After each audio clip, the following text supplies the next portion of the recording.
যেদিন ফাঁসি দেওয়া হবে তার 1 ঘন্টা আগের ঘটনা।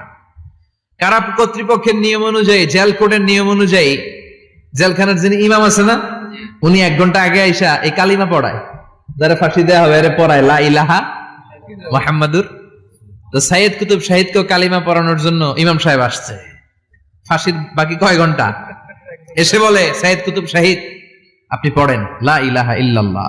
সাইয়েদ কুতুব শাহিদ বলে আমারে তুই কালিমা শিখাইস না, আমি কালিমা খুব ভালো জানি, যেই কালিমা পড়ানোর কারণে সরকার তোরে বেতন দেয়, ওই কালিমার ব্যাখ্যা করার কারণে সরকার আজকে আমারে ফাঁসি দেয়।